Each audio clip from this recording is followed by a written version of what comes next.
Thank you, everyone. Good afternoon.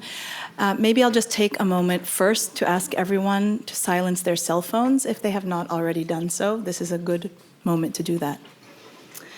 I'm very glad to introduce Yossi Klein Halevi.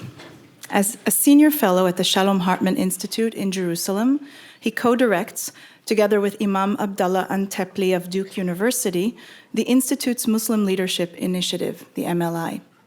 The MLI teaches emerging young Muslim American leaders about Judaism, Jewish identity, and Israel. His first book, Memoirs of a Jewish Extremist, tells the story of his teenage years as a follower of the militant right-wing rabbi Meir Kahan and his subsequent disillusionment with Jewish radicalism. His 2001 book, At the Entrance to the Garden of Eden, A Jew's Search for God with Christians and Muslims in the Holy Land, will be reissued in 2019 by HarperCollins. Like Dreamers, published in 2013, won the Jewish Book Council's Everett Book of the Year Award. Mr. Halevi's latest book, Letters to My Palestinian Neighbor, is a New York Times bestseller. Besides being a prolific author, he is also a journalist. He writes for leading op-ed pages in the US, including The Times and The Wall Street Journal, and is a former contributing editor to The New Republic. One of the factors motivating Halevi's journalism, his deeply personal books, and his thinking more broadly, is dialogue and mutual understanding. It may seem obvious that a condition for a well-functioning democracy is openness and communication, both the willingness to talk and to listen to others, but in practice it can pose serious challenges, not least among them the tendency many of us have to talk at each other rather than with each other. The title of his talk today is The Future of Israeli Democracy, a timely topic given the twists and turns of the recent election in Israel. Please join me in welcoming Yossi Klein Halevi.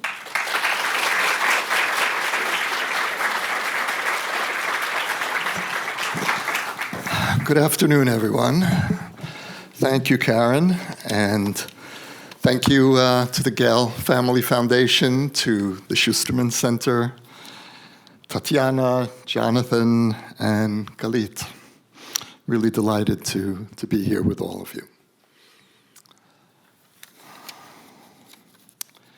The recent elections in Israel were really noteworthy more for what did not happen than for what did happen. And those of you who have been following to some extent the political upheavals in Israel know that we've just been through really an unprecedented second round of national elections in 6 months. And what's even more unprecedented is that the second round was no more decisive than the first. And we are looking at the nightmarish possibility of a third election in the coming months. Now, the absence of a clear decision in the election has really, I think, diverted attention from something no less significant that didn't happen in this election, something very positive that didn't happen. And that is that a hard right-wing coalition that would have brought together the nationalist right with ultra-Orthodox parties and even the far right was prevented from reaching power. Now, to my mind, what this election really represented was Israel holding the line, Israeli democracy holding the line against a growing authoritarian trend that's spreading throughout the world. Now, even as I celebrate this victory, I have to temper that celebration with caution because it's a very fragile victory. And the anti-democratic forces led by the Prime Minister of the State of Israel, which again is another unprecedented situation, Prime Minister Netanyahu, because of his legal problems, has been systematically delegitimizing our democratic institutions. That's something that you in this country may not be aware of, but it is possible to have a leader who actually tries to delegitimize his own country's democratic institutions. So we in Israel are facing that unprecedented situation. And so the victory is tenuous. Nevertheless, I think it bears mentioning that Israeli democracy has, for now, held the line. The coalition headed by Netanyahu threatens Israeli democracy in several ways. First of all, there was the promise, I would regard it more as a threat, by Netanyahu during the election period to annex parts of the West Bank if his coalition would come to power, which would have effectively ended the possibility of a two-state solution. Had the Netanyahu coalition won this election, we would now be looking at a scenario whereby the two-state solution would be effectively annulled, buried, and we would now be facing the, to my mind, untenable choice between Israel as a Jewish majority state, Israel as a Jewish state, and Israel as a democratic state.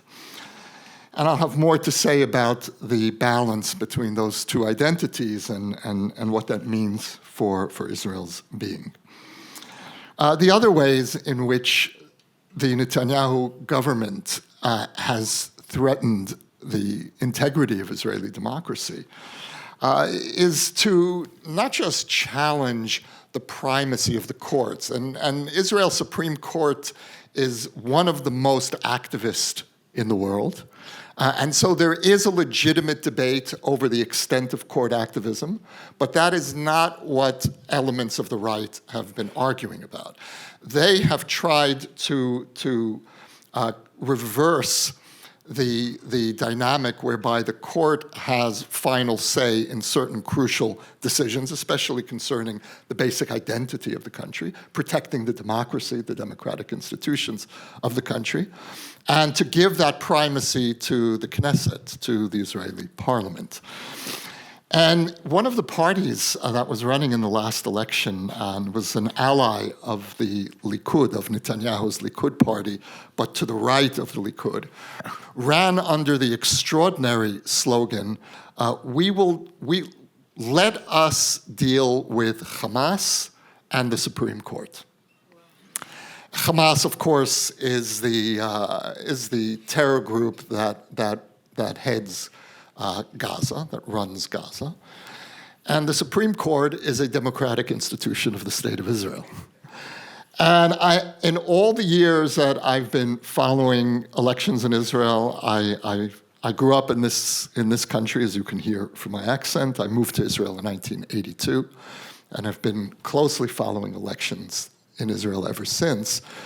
I have never encountered a slogan like that from a mainstream political party, including right-wing parties. So some taboo has been broken in Israeli discourse. And that slogan, you could drive down streets in Tel Aviv and you'd see that slogan on billboards. Another way in which, a related way, in which the Netanyahu coalition has really broken taboos was by legitimizing the far-right party known as Jewish Power, Otzma Yehudit. This is a party that has been beyond the pale in Israeli politics until this election. No political party, including the Likud, including parties to the right of the Likud, would have dared to legitimize a party that is openly racist, that advocates the expulsion of Palestinians, and yet that party was now brought into the broader Netanyahu coalition. And finally, Netanyahu tried and fortunately failed to threaten, intimidate, delegitimize Arab Israeli voters. About 20% of Israel's population are Palestinian Israelis, Palestinians who are citizens of Israel. And Netanyahu tried to delegitimize them as citizens, tried to question their right to vote, and presented it to his supporters as a threat to the Jewishness of the state. And again, this is unprecedented. In response, Arab Israeli voters came out in very large numbers. And so it really backfired, and in fact, that was one of the crucial factors in preventing the victory of Netanyahu's government. So the strategy that he thought was going to win really turned out to be his Achilles heel. So we have been spared, for now, this nightmare scenario, but they're not going anywhere, and those forces could return in one form or another. Israeli democracy is in permanent crisis for a very simple reason. Israel is in permanent crisis. Israel faces war from almost any of its borders at almost any time. We could be facing a war with Gaza, with Hezbollah in Lebanon, especially now with the demonstrations spreading in Lebanon. That gives Hezbollah an added incentive to try to divert attention by opening a front with Israel. Iran has been entrenching in Syria. And so we could be facing at any moment an outbreak of hostilities on virtually any of our fronts.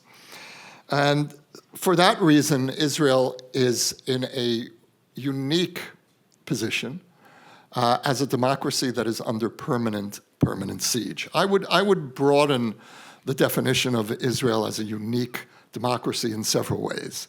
One is Israel is the only democracy that is also a long-term occupier of another people. Israel is the only democracy that worries that if it is the only occupier, I would say, that worries that if it withdraws from territory that it is occupying, it may not be able to adequately defend itself. When the French, for example, were debating whether to leave Algeria, no one in France seriously considered the possibility that withdrawing from Algeria would pose a security threat to France. And yet Israel faces that very real possibility. And finally, Israel is the only country in the world that lives to some extent under a permanent death sentence, taken out by many of its neighbors against its legitimacy, its right to exist. And so when you put these very complicated factors together, Israel is the only democracy that's an occupier, the only occupier that fears for its security, the only country that is living really with a constant existential threat, you begin to understand the very difficult nature of Israeli democracy. So I would like to step back for a moment and examine the nature of Israeli democracy really more broadly, and then look at the very concrete issues that we're dealing with. And my starting point, I believe the starting point for any conversation about Israeli democracy, at least from an Israeli point of view, is that the very existence, the very persistence of Israeli democracy is a kind of miracle. Israel was born in war and is, again, the only democracy that has never known effectively a day of peace for its entire existence.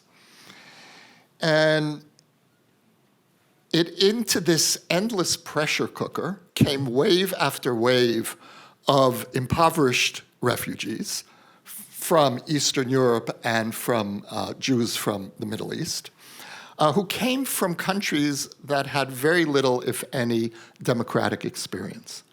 And so you have hundreds of thousands of refugees, and just recently in the 1990s, another major wave of immigrants coming from the former Soviet Union, another bastion of democracy. And so into this permanent pressure cooker, you have an overwhelming majority of Israeli citizens who come from families without any democratic experience. And the miracle is that not only has Israeli democracy survived, and I'm speaking specifically now within the 1967 borders. I'm certainly not speaking about the West Bank. I will speak soon about the occupation.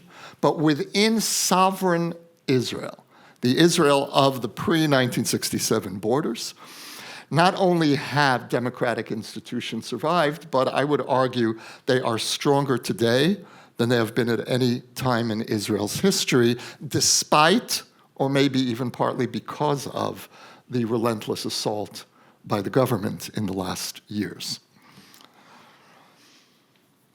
I would call Israeli democracy a laboratory for democracy under conditions of extremity.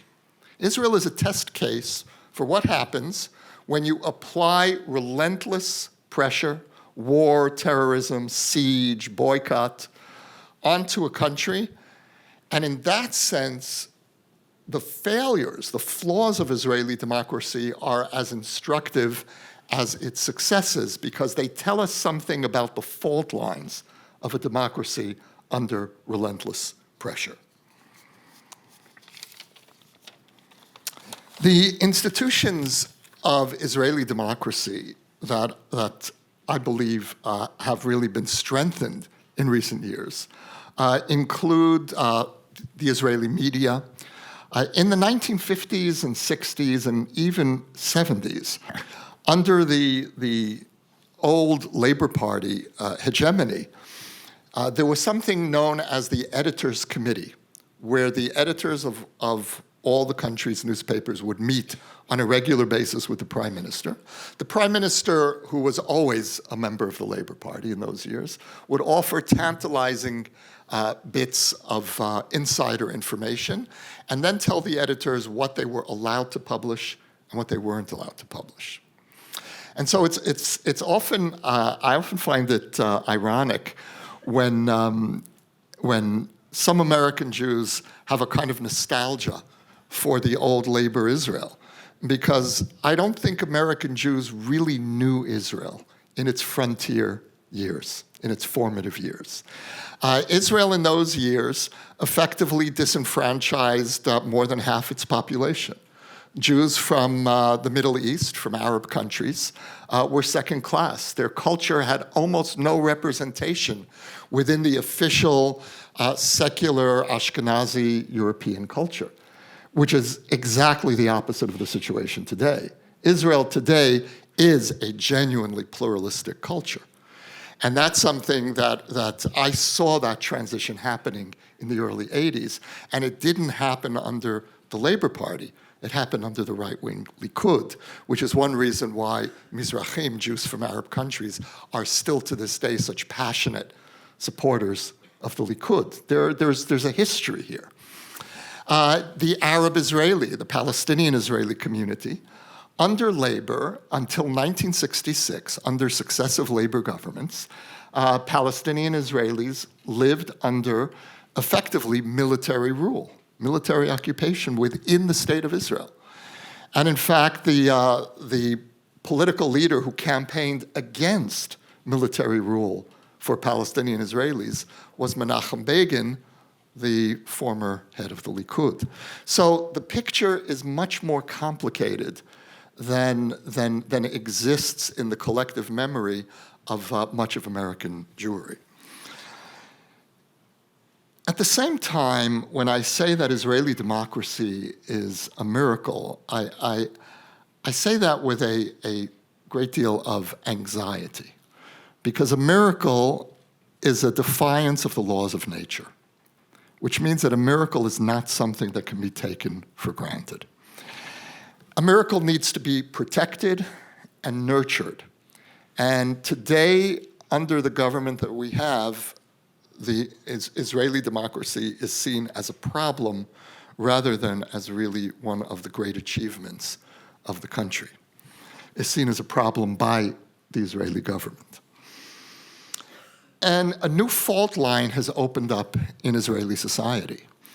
And that is between those who see Israel as a democratic state and that identity as being no less central to who we are than the Jewishness of the country, versus those who see democracy not as an identity but as a means, something expedient, almost reducing democracy from a culture to a technicality, elections.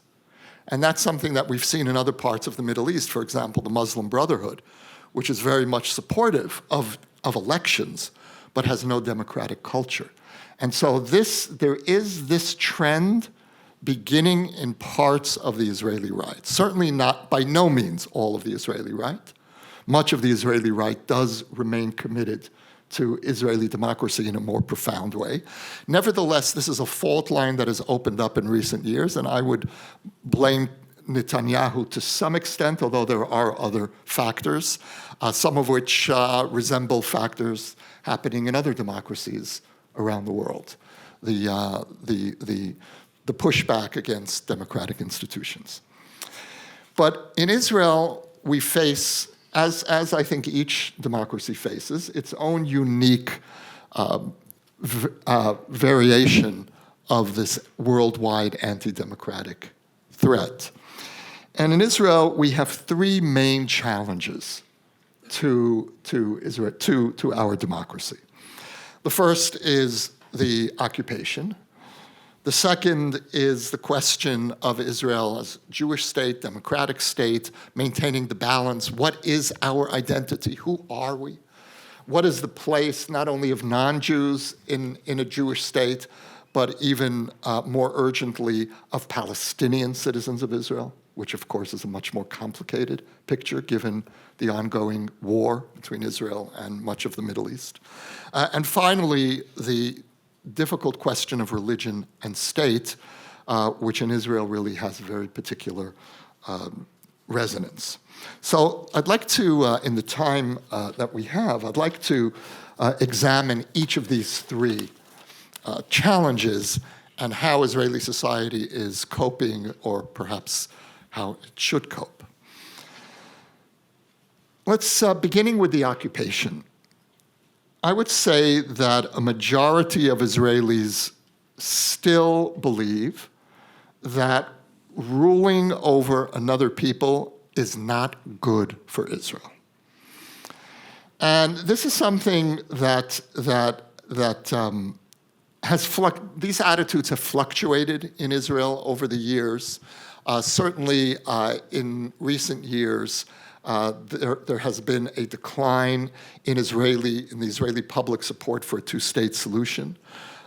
There's growing despair among young Israelis, just as there is among young Palestinians, about the possibility of ever reaching a two-state solution. So as a result of that, we are seeing a growing willingness on the part of Israelis to live with the status quo. Nevertheless, if you push many Israelis and say, do you really think this is good for the country in the long term, you are likely to get still today a majority responding, saying that if there was really a chance for an agreement, if we had a peace partner on the other side, and most Israelis don't believe that we have a peace partner on the other side, then yes, we would be in favor of a two-state solution. The problem is that not only does a majority of Israelis believe that a two-state solution is desirable, that same majority also believes that a two-state solution is increasingly unattainable. And so what you have emerging in Israel is a new divide. For many years, Israeli politics were divided between the right and the left. That's no longer the case in Israel. The Israeli left has virtually disintegrated, and we saw that in the last election. If you count the number of Knesset members who identify with the Israeli left, let's be generous, we'll say 22, maybe 23. I don't even think it goes to that. That's out of 120. That's the Israeli left. The Labor Party, And remember that the Labor Party maintained uninterrupted hegemony over Israeli politics for 29 years. The first 3 decades of Israel's existence, Labor was undefeatable. And when the Likud actually won in 1977, Labor took it as an affront. What do you mean? The opposition can't win an election in this country. And you had one of the leaders of Labor famously saying, if this is the will of the people, then the people need to be discredited. And so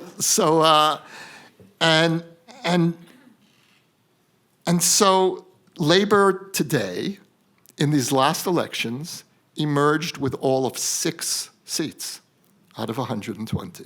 This is the Labor Party. It faces political extinction. Now, briefly, what led to the collapse of the Israeli left was the seminal year of 2000. In the year 2000, the Oslo peace process came to a violent end. And Palestinians and Israelis are going to argue for the next 100 years about who's responsible for the end of the peace process. Suffice to say, for the sake of understanding the internal dynamics of Israeli politics, that the overwhelming majority of Israelis from moderate left to center to right believe deeply that Israel really tried to make peace in the year 2000, tried to end the occupation, and received the worst wave of terrorism in our history in response.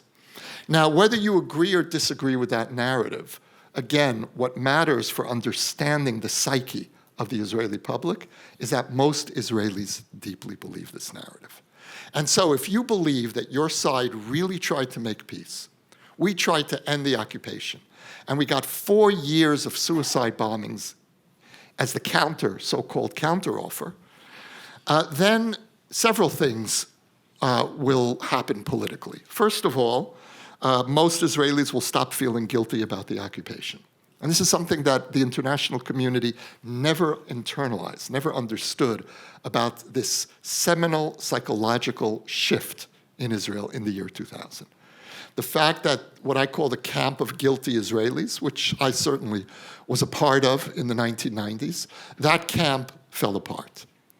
And guilty Israelis stopped feeling guilty about the occupation because and here I include myself as well, we deeply believed that we tried to make peace.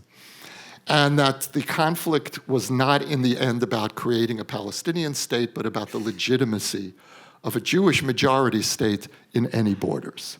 Now, this today is axiomatic in Israeli politics, which means that you cannot present yourself as a serious candidate for prime minister and promise the Israeli public that you're going to make peace. No one will believe you.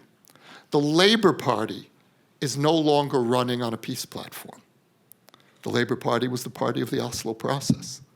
The Labor Party has now refashioned itself into a classic social democratic party. It has gone back to being a truly working class socialist party.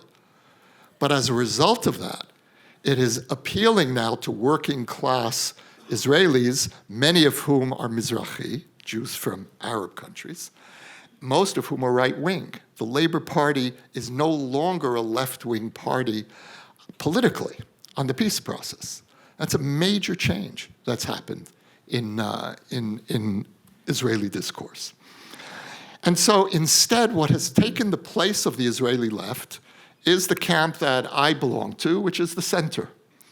The Israeli center believes 2 things about a Palestinian state. First is that it is an existential need for Israel to extricate itself from the occupation, morally, demographically, diplomatically, for all those reasons and more. Israel desperately needs a Palestinian state. Never mind for a moment the Palestinians. Israel needs a Palestinian state. And yet the center believes one more thing, which is that a Palestinian state is also potentially an existential threat to Israel. That if we go back to borders that are 8 miles wide at their narrowest point, in the most dangerous and unstable region on the planet, we may not be able to adequately defend ourselves. Centrists believe both of those things simultaneously. The result of that is a kind of stalemate against oneself.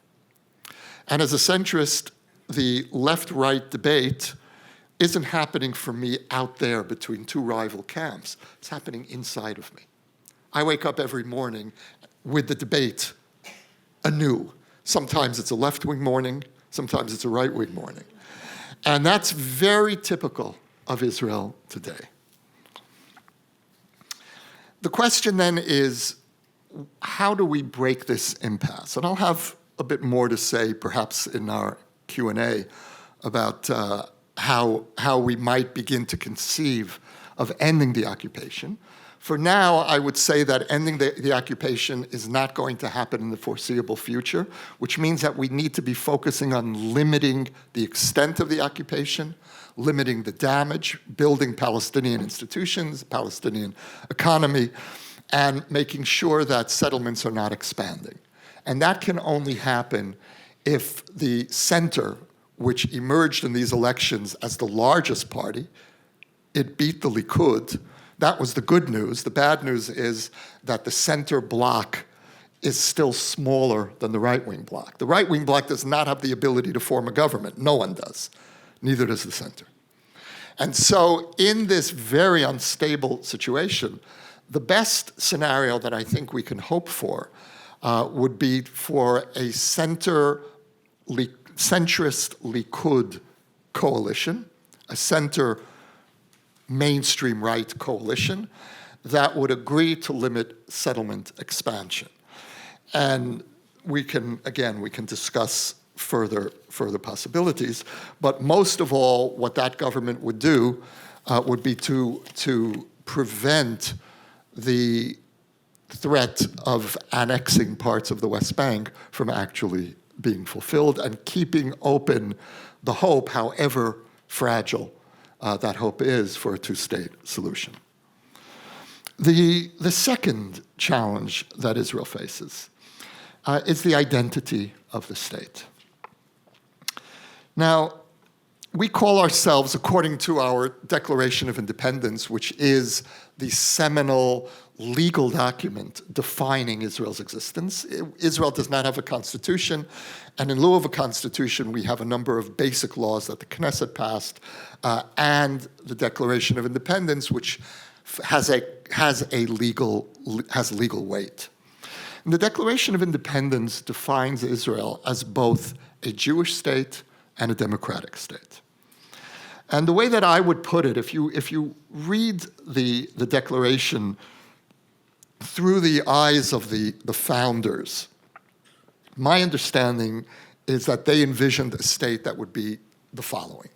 First, it would be the state of all Jews, whether or not they were citizens of Israel, the homeland, the state.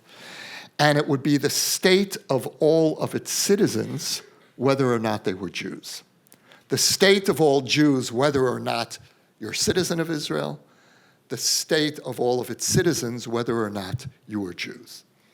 And for the founders, that made perfect sense.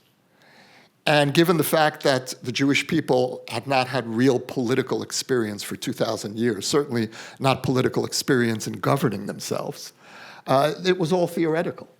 And what we've learned is that the practice of balancing these two identities, which for the founders were inevitable and totally essential, is actually far more complicated than the founders realized, especially when you factor in that the largest minority within the state of Israel are Arab citizens, which is to say, a minority that identifies, at least culturally, religiously, emotionally, to some extent even politically, with the hostile region.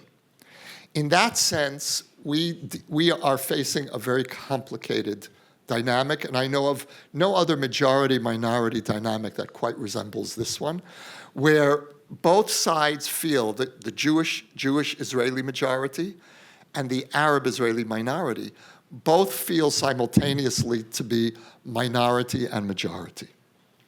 The Jews are of course, the sovereign majority in Israel, but are a minority within a vast hostile region.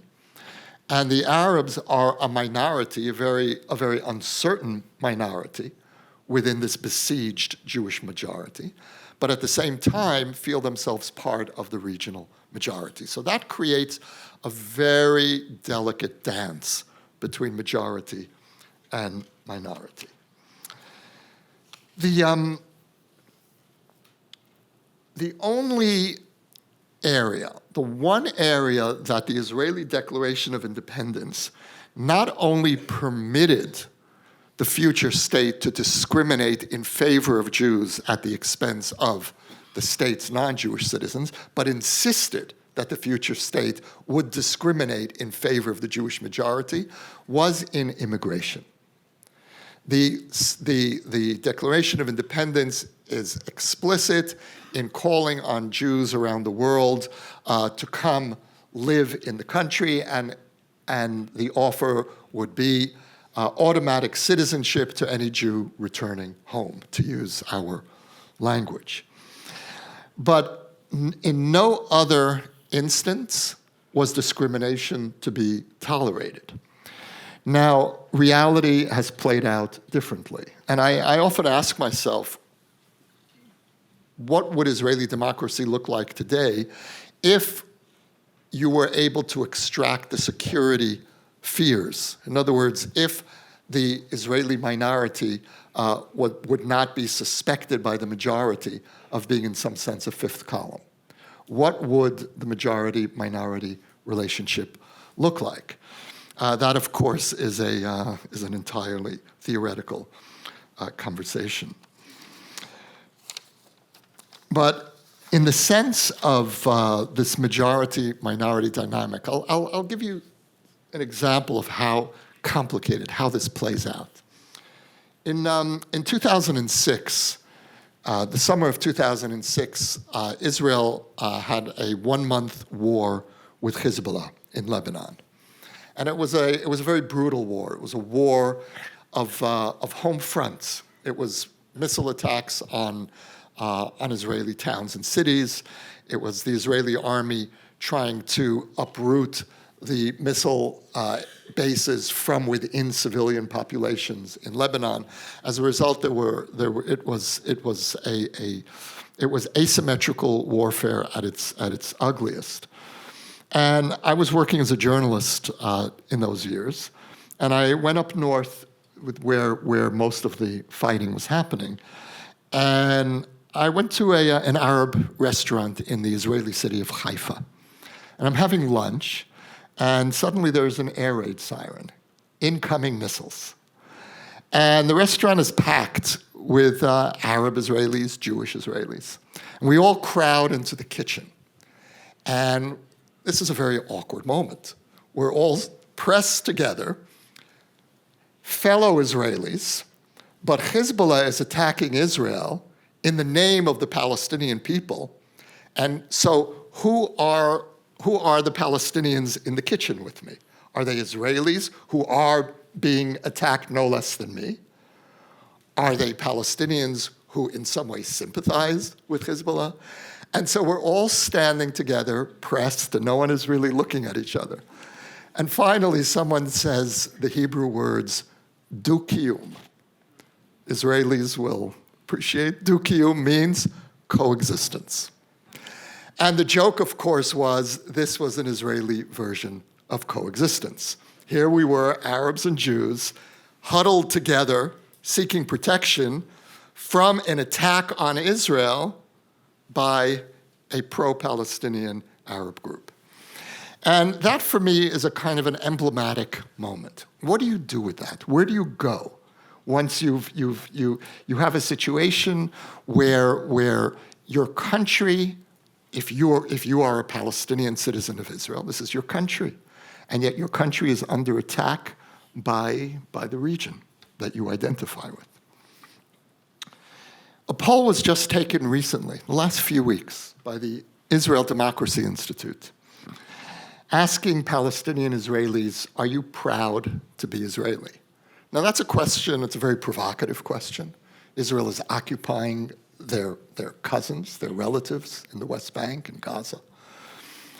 And Palestinian Israelis experience discrimination in various areas. 65% responded affirmatively. And I had seen similar polls in the past. I've never seen numbers like that before.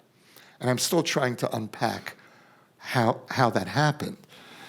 And so what that poll tells me is that even under these impossible circumstances, there really is a basis for Arabs and Jews to create a shared civil society in Israel. It will be messy. It will not be unnecessarily any recognizable model. It's going to be an Israeli model. Nevertheless, something can happen that I think we, the Jewish majority, need to be much more open to than we are now. And the way that I would like to see us move forward is that the Jewish majority would need to reach out to the Arab minority. We are the majority. That's our responsibility to end discrimination, especially in government funding, for example. And there have been strides made, but nowhere near enough. And so the Jewish majority needs to signal to the Arab minority that we see you as part of us. That whatever Israel is, however complicated this identity is, you are our fellow Israelis.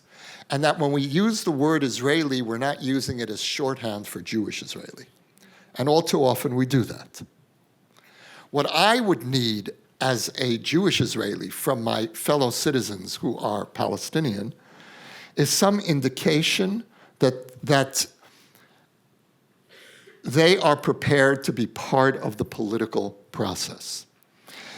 The Knesset members who represent the Arab community tend to be more interested in nationalism than integration, and have in the past identified, some of them, with Israel's worst enemies, with Hezbollah, with Hamas, which has only aggravated the deep fears of the Jewish majority.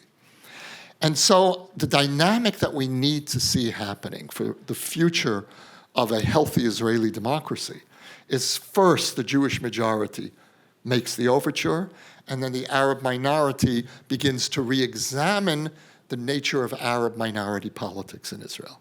Is it really wise to elect to Knesset someone who will openly identify with Hezbollah? Is that really the way to advance the interests of the Palestinian minority in the state of Israel? The final issue is religion and state.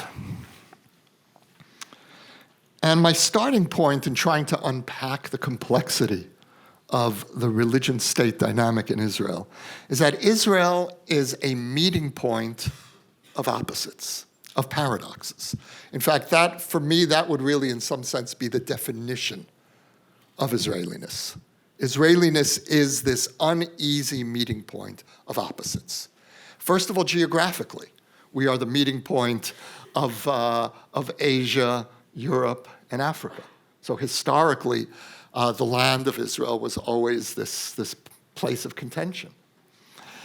We are the meeting point of cultures. And that is a consequence of what we call the ingathering of the exiles, bringing Jews in from all parts of the world, from something like 100 countries, gathered back into this little strip of land along the Mediterranean. And when you bring Jews from 100 different countries, 100 different diasporas, you are importing many different ideas about what a Jewish state is supposed to look like. Is it a religious state? Is it a secular state? What is the purpose of the state of Israel? Is it to give Jews a safe refuge? Well, I think most Israeli Jews would agree on that. But is it anything more than that? Is it to give Judaism a safe refuge? In the modern world, is there one place where the survival of Jewish civilization is guaranteed? I think most Israelis would agree to that. Question is, what does Jewish civilization mean? Secular Israelis have one answer. Religious Israelis have all kinds of answers. And so we are the uneasy meeting point of contradictions. And in some sense, I would say that what we have done by ingathering the Jews from around the world is actually ingathering the cumulative wisdom and fears and longings that the Jews have inherited over 2,000 years. So, for example, I came from this country. I grew up in the 1960s and 70s in New York City and learned what I learned about the world then. And that shaped who I am politically. It shaped my being as an Israeli, what I want to see in Israel.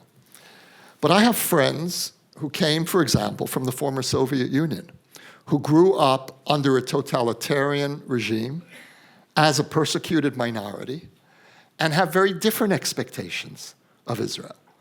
And so one of my great fears is the erosion of Israeli democracy. And that's a very American fear. My Russian friends fear an erosion of Jewish power. They fear that the Jews who were powerless for so long still maintain a kind of naivete in relation to power, and a certain kind of squeamishness. And what I hear from Russian immigrants, and you hear this all the time in Israel, is if Putin were prime minister of Israel, there wouldn't be any rocket attacks from Gaza ever again. Well, of course not. There wouldn't be a Gaza. And so Russian immigrants look at Israel, which much of the world perceives as this aggressive country. Russian Jews look at Israel as this naive country that keeps pulling its punches, that isn't using its full force against terror. So it depends where you come from. It depends what the memory of the Jewish experience that you carry. And what I learned from living in Israel, that no diaspora has a monopoly on Jewish wisdom.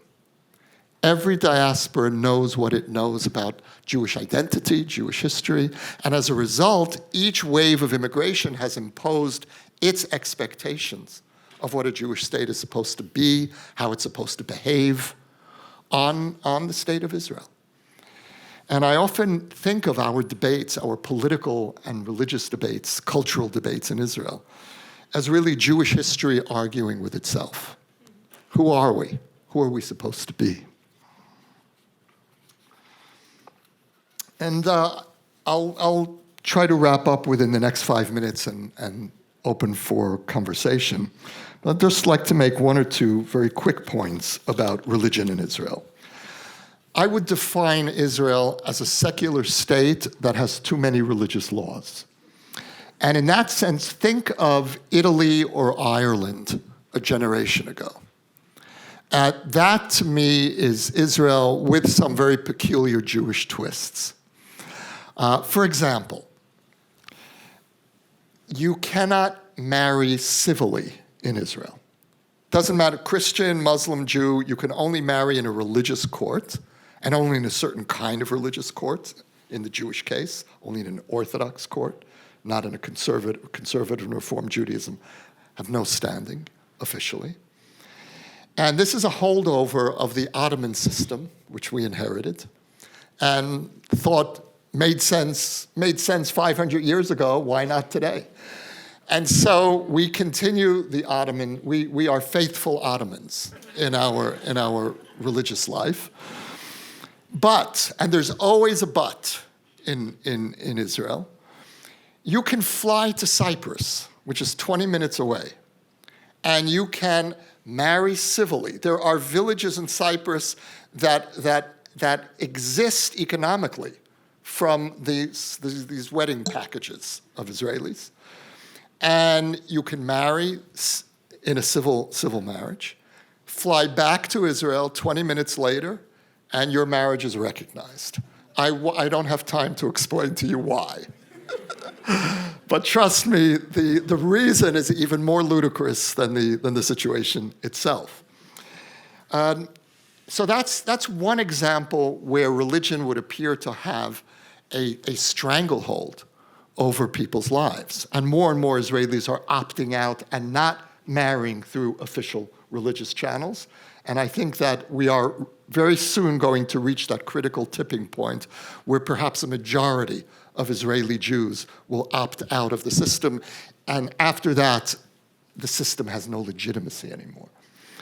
But here's another example in an opposite way of how official Israel rejects religion as a defining element in its national identity. I mentioned earlier that any Jew can show up at the airport, at Ben Gurion Airport, and claim Israeli citizenship. That's how I got Israeli citizenship. But the question is, who is a Jew? How do you define who is a Jew? Can anyone show up and say, I feel Jewish? I feel like I don't know, I love bagels. I have this deep Jewish affinity. And so Israel faced a very vexing question in its early years. How do we define Jewishness? And it came up with an answer that may sound shocking to sensibilities in 2019, but made perfect sense in the 1950s. You define who is a Jew by the Nazi Nuremberg racial laws. If you have a single Jewish grandparent, just one, you are considered Jewish enough for Israeli citizenship. Why? Why did the founders resort to the Nazi racial criterion? Because their reasoning was that if you could be murdered for being a Jew, then the state of Israel has the moral responsibility to grant you refuge, to grant you citizenship. Now that made perfect sense in the years after the Holocaust. From time to time, there's debate in Israel about whether that criterion still makes sense. I think for me it does, personally. But it's an open question. And I mention this because the Nazi definition of who is a Jew is not the classical Jewish religious definition of who is a Jew. That definition is a Jew is the child of either a Jewish mother or someone who converts to Judaism, and the state would say through Orthodoxy.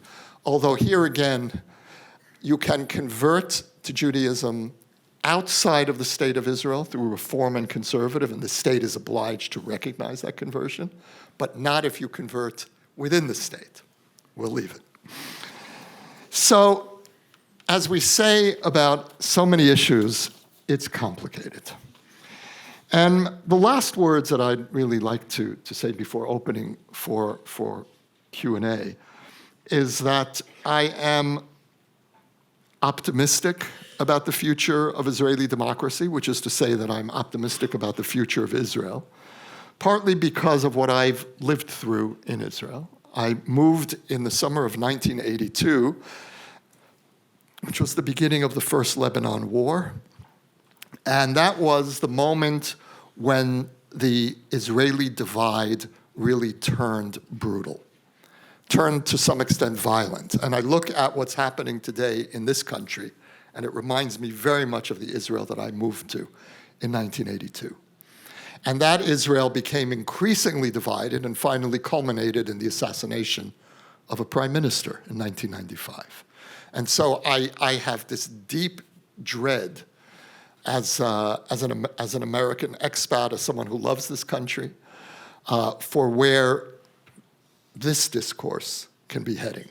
Because when you come to the point where your opponent is not just wrong, but illegitimate, where your opponent is not just a threat to policies, but a threat to the very identity, the very decency of the country, then that's the ground for civil war. And the Israel that I moved to in 1982 was experiencing a kind of a civil war, where we were fighting over the legitimacy of the war itself. Now you have to understand, a country under siege cannot afford that kind of that kind of argument during war. And yet the war was tearing us apart.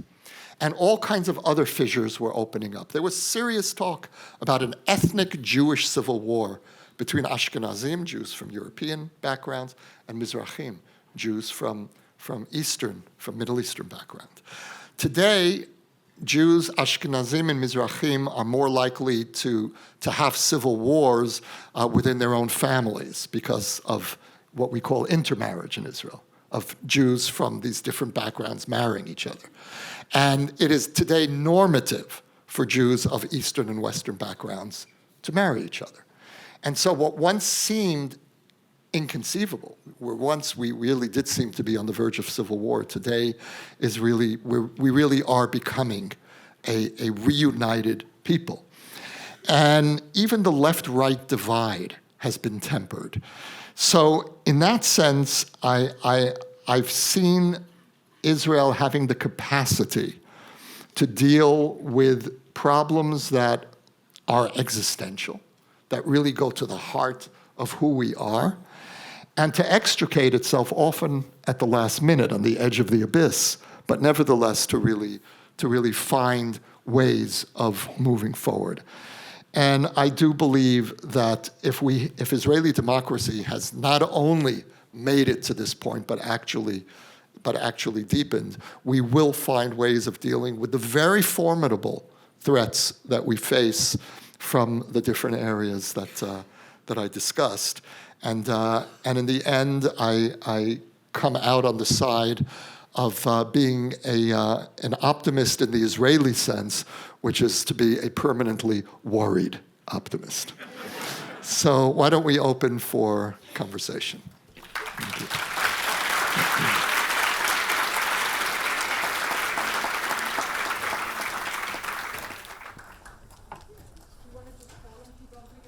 Okay, great.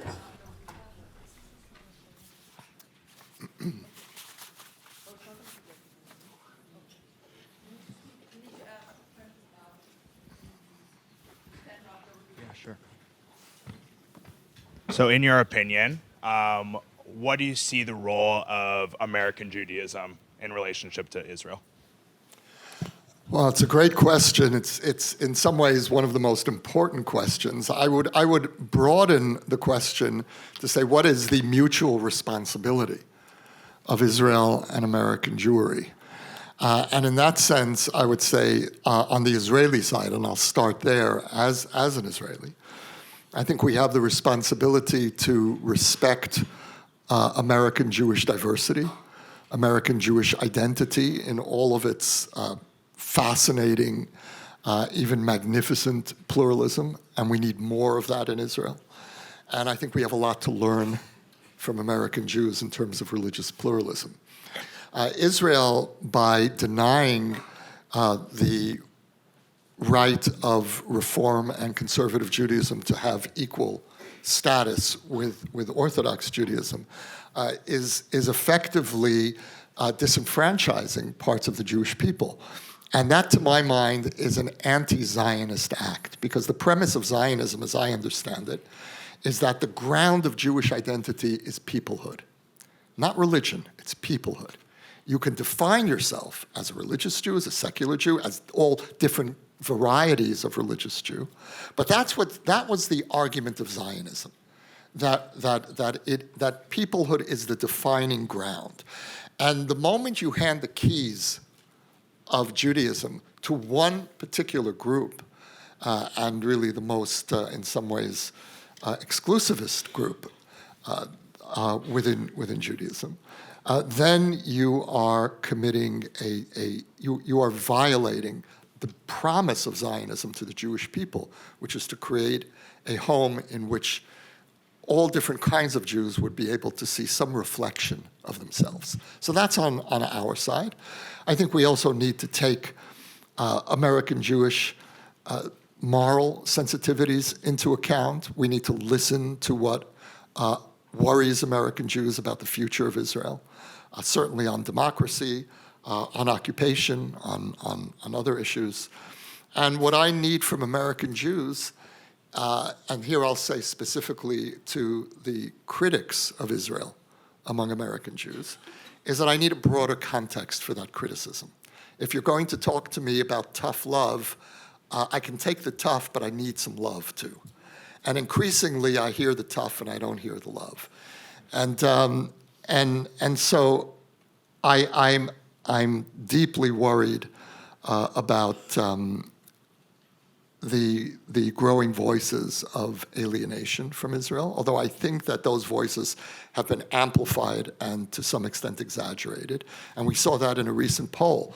I think it was something like 95% of American Jews have positive attitudes toward Israel. So, but that 5% is significant, and it's also vocal. And I take that 5% seriously, but I need that for that 5% to be heard in Israel, or for generally for American Jewish concerns to be heard, there needs to be a stronger appreciation on the part of American Jews of what Israel is up against. So, for example, when I hear J Street, or certainly organizations to the left of J Street, talk about the Israeli occupation, my response is yes, we need you to do that, but we also need you to talk about what Israel's security dilemmas are. Because Israel and the Palestinians are not living on a South Pacific island. We're in the middle of a volcano that's erupting. And I need American Jews to understand what we live with on a daily basis. And I think that if we start taking each other more seriously and taking the relationship more seriously, because we've taken this relationship for granted all these years, and that's one of the reasons why it's in a crisis now. But a crisis is an opportunity. And so this is really an opportunity for us to re-examine the relationship and to deepen.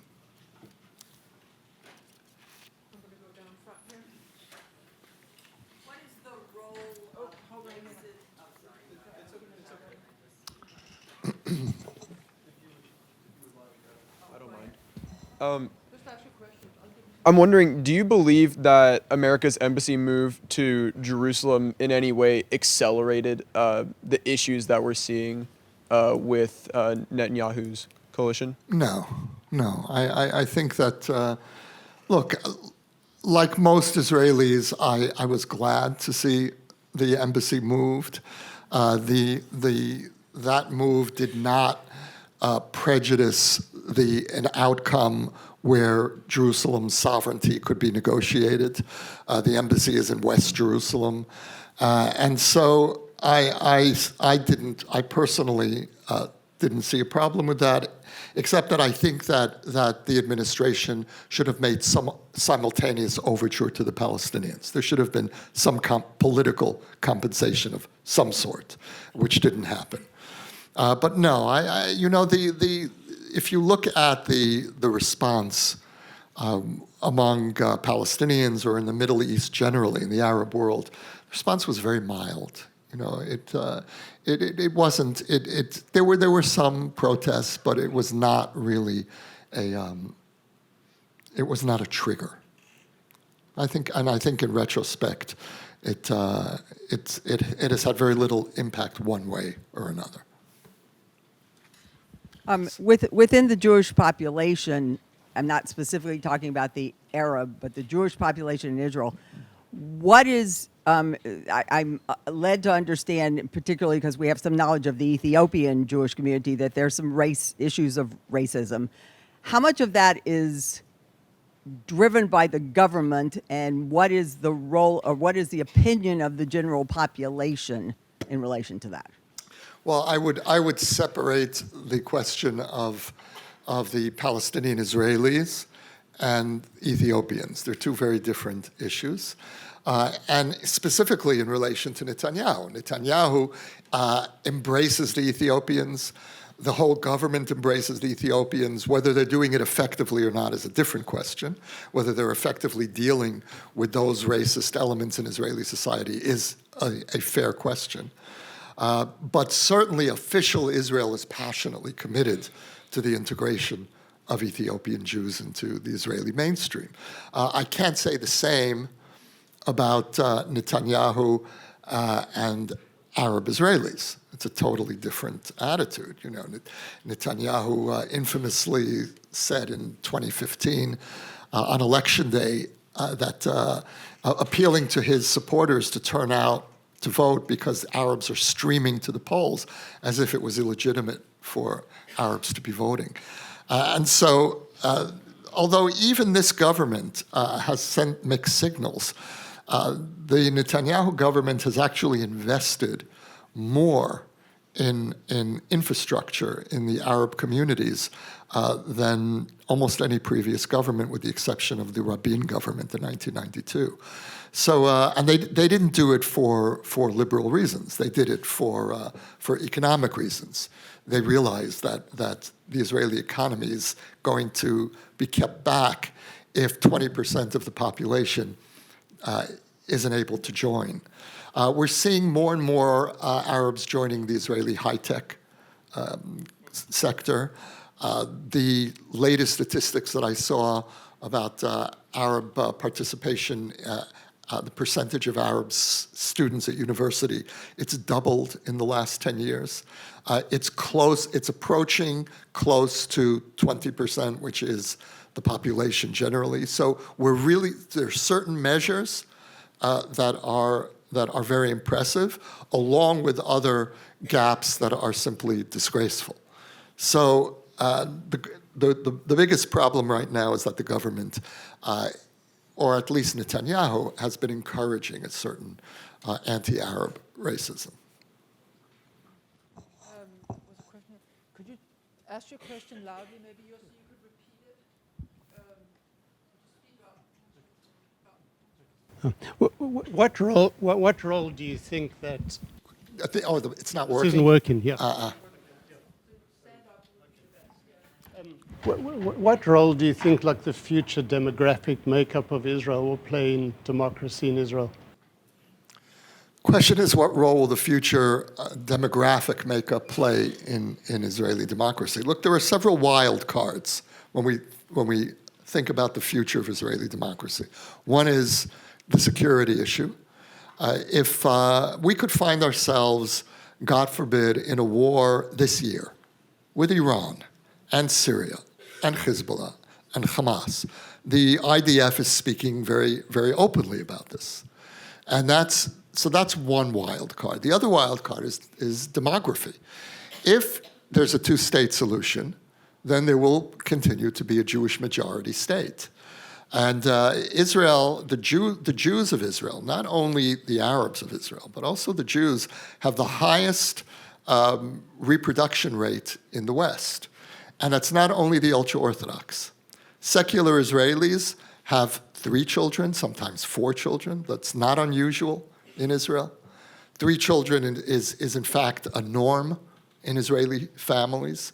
And so the demographics, I think, within the pre-67 state of Israel will allow a Jewish majority state. If annexation happens, if a two-state solution breaks down, then, as we say in the Middle East, God is great. Anything can happen. Do you want to call on people? Sure. Please. Seeing that there's been like a failure in the parliamentary coalition building system, do you think, is there a possibility, or is there ever discussion about a different system of government? You mean like the system you have here? Sorry. I'm a guest. I shouldn't have said. Well, there have been various attempts to tinker with the system, and they have all failed and just made it worse. There was an attempt to separate you vote for the prime minister as you would for a president, and then you vote for a party. It was a disaster. And look, I think that there's no way to avoid coalition politics in Israel because of the fractured nature of Israeli identity, because there are all of these competing groups that can't agree on the most basic nature of what Israel is. And for that reason, I think that coalitions are the most reasonable way. And until now, until this election, it always worked. And it worked on the basis of the party that got the most votes, and no party in Israel ever received an absolute majority, even the old Labor Party. It always had to rely on a coalition. But the party that would get the most votes would look around the map and see which are the other parties that are the least distasteful to it, to sit around the table with. And that's how coalitions work. And so that has built in a certain pragmatism and maturity in Israeli politics. And I think a lot of Israelis would raise their eyebrows if they heard the words pragmatism and maturity being applied to our politicians. And yet I do think we sometimes shortchange the system, because until now it really has worked. Question is, we're now in a potentially new situation.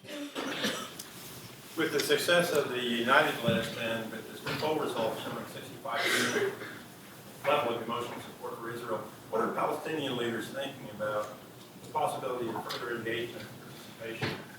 Palestinian Israeli leaders. Well, there has been a very interesting shift amongst some of the Palestinian Israeli Knesset members, not all. And there's, I think, a belated recognition that their constituents want them to deal with the here and now problems and not the mega issues. Everyone understands that a Palestinian state is not on the table in the next few years. And so what can we do in the interim? And the problem is that the United Arab List is exactly that. It is a coalition as well. And it includes, let's see, there's the Communist Party, which tends to be more integrationist. Now, all the parties are nationalist. They all identify as Palestinian. They're all for a Palestinian state. But there are some parties that are more pragmatic and some that are less. The Communist Party is more pragmatic. There's an Islamist party. In fact, there are two Islamist factions. There is a pan-Arab Nasserist party, maybe the last Nasserists left. And they are a very strongly anti-Zionist party, and they would not sit in any coalition. So there is movement, but part of the problem is, what happens if Israel goes to war 6 months from now? The Arab parties, no Arab party will be able to support any Israeli military move, even if there is tacit understanding, even if Israel is attacked by Iran. You will not have any Arab parties openly supporting the IDF. That's just not going to happen. You will have Arab Israelis. You will have individual voices speaking out and saying it's time for a different relationship with the state. But it's very complicated. I once interviewed an Arab Knesset member from the Communist Party named Hashim Mahmoud. He was the first Arab Knesset member elected to the Parliamentary Defense and Foreign Affairs Committee. And that's where lots of secrets get unpacked. And I went to interview him, and I said, is there any Israeli military action from the founding of the state that you would consider to be an act of legitimate self-defense? And he said, no. And I said, well, what about the Entebbe rescue, the rescue of hostages in 1976 from the Entebbe airport? And he said, no, that wasn't a legitimate use of force either, because if Israel had given in to the demands of the hijackers, there would have been no need for a rescue. So that was, for me, a kind of a seminal conversation that helped me understand that the blocks, the psychological, the political blocks, are not just on one side. They're really mutual. And I don't know what to do about the obstacle of security. You know, I think if it was on domestic issues, we would have long ago seen Arab parties sitting in government. But it's this ongoing security issue that makes it almost impossible. Yes. Thank you for a wonderful lecture. Thank you. I just came from Israel a few days ago, and it's a big problem with the rise of the crime in the Arab sector. Can you comment on that? So the question is the rise of crime in the Arab sector in Israel. It is a growing problem. It's not just crime, it's violent crime, it's murder. The murder rate is astronomical. There are gangs that have taken over the streets.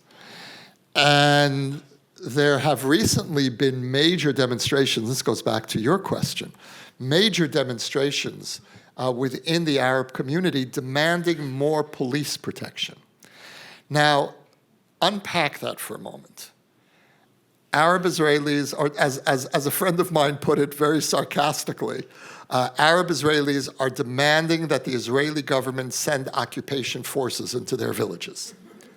And now that's obviously not what's being said, but what really is being said is we no longer regard the Israeli police as the enemy, which was the case in the past.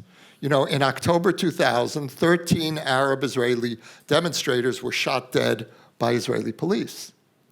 And that was one of those seminal moments that shaped the relationship of the Arab-Israeli community with the Israeli police. Now we're seeing, going back to your question about Ethiopians, we're seeing something of that happening with Ethiopians and the police, a deep sense of distrust. But now, this is a remarkable moment, and I really appreciate your raising it, because it completes the picture. The fact that we have tens of thousands of Arab Israelis demonstrating for more police protection is an opportunity for Israel to broaden that shared civic space. They're your police too. And now the police is starting to more actively recruit within the Arab sector. So we're seeing change. There is change happening. It's nowhere near the pace that it should be after 70 plus years. Nevertheless. Take one more question. Yeah. You're mentioning these national security issues, and I agree with you. And I'm somebody that's, involved with J Street. But when somebody shoots at you, I would like the Israeli army to shoot back. I mean, there should be some kind of resolve there that's part of your national identity. But the problem that I see is that although you're very clear about engaging particularly with Palestinians or Arab citizens of Israel, the message that has come out pretty consistently, at least with Netanyahu, is that's not something that he wants to do. And this nation-state law, that was a powerful message to the Arab community. And when you said that there was something that the Jews in Israel should do, you should reverse that law. So I'm really glad you brought that up. So the question is, Israel recently passed the Jewish nation-state bill, which defines Israel as a Jewish state and does not define Israel as a democracy. And so the point was made that Israel should revoke the law. I would say that law should not be revoked but expanded. That bill, to my mind, is more or less okay, except for one word. It's missing one word in Hebrew. In English, it's a few words. In Hebrew, it's one word, and that is Israel is the state of the Jewish people and of its citizens. Those three words, and of its citizens, 4 words in Hebrew is ve'ezracheha. And that word needs to be in that bill as well. Because by saying that Israel is the nation state of the Jewish people, that's making something clear that for which there is certainly among the Jewish majority almost total consensus. But when you pass a bill that only defines Israel either as a democratic state or a Jewish state, you are tampering with the delicate balance between these two identities. And that's the problem, the big problem with that bill. So the bill will not be revoked. It shouldn't be revoked from my point of view, but it needs to be expanded. And the supporters of the bill claim that they didn't need to put in the words that democratic state or the state of all of its citizens, because we already have a basic law in the Knesset that defines the democratic rights of every Israeli citizen. Now that's true, but that basic law does not define the nature of the state. And this law does. And as soon as you have a law that defines the nature of the state and only defines it in one way, in a very narrow way, then you really are sending a message to the Palestinian-Israeli minority that we don't really see you as part of this country. Fortunately, the party that emerged, again, the blue and white party, the center party, that emerged as the largest party in this election, is on record as calling for a revision of the law. And I hope that will happen even in the context of a unity government. I would hope that the center party would make that one of its demands. We're going to keep the law, but we're adding in that one word. And I think that will go a long way toward healing some of the wound, the unnecessary affront that this law communicated to Arab Israelis. So thank you all very much.